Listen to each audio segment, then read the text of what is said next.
As an American working at UBS in Switzerland, Bradley Birkenfeld held the keys to dozens of undeclared bank accounts and enough information to crack open the confidential relationship between Swiss bankers and U.S. tax evaders. He blew the whistle on the conspiracy. He went to prison for his part in the scheme, and eventually he received a record $104 million from the IRS for coming forward. He gave his first interview about his roller coaster ride of the past several years to Eamon Javers, who has the first of a three-part whistleblower series. So was it worth it at the end of the day? Oh, I'd do it all over again. You do jail again? Yeah, sure. Lose your career? Absolutely. $104 million is a lot of money. It is a lot of money, but it's having the courage to come forward and do something so historic. No one ever came forward and talked about Swiss bank secrecy, ever.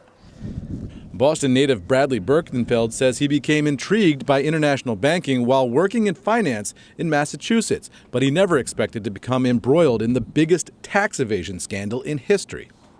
He moved to Switzerland in 1994 to earn his MBA and settled in Geneva, where he managed to get a job first at Credit Suisse, then Barclays, and finally UBS, one of few Americans allowed into the mysterious world of Swiss banking.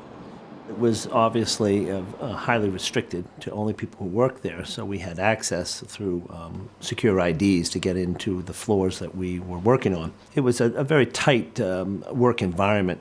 The way he describes it, the job sounds like part personal assistant, part spy, complete with encrypted computers and underground vaults filled with untold riches. Bars of gold. Physical, yes, absolutely, or platinum. Very rare coins that they would put in there, or actual cash, physical cash.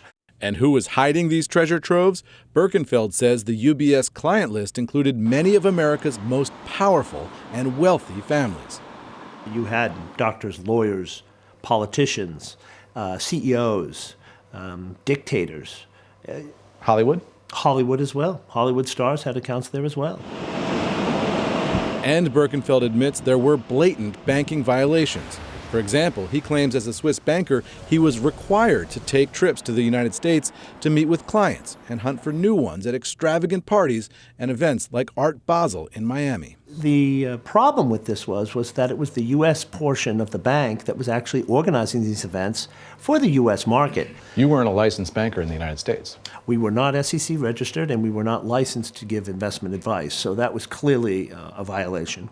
And while he says UBS taught bankers to do business this way, a colleague discovered a hidden internal memo that stated those types of practices were prohibited. The stuff about how to break the law, they're training you on. And then the memo about how to follow the law is buried in the internet somewhere? That's right. And no one trains you on it? No.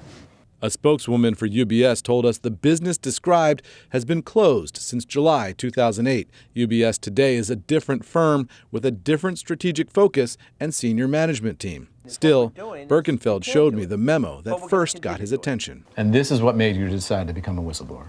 That is correct. Because you thought they were going to throw you under the bus? Myself and my colleagues and the clients and the shareholders. And so you threw them under the bus? That is correct.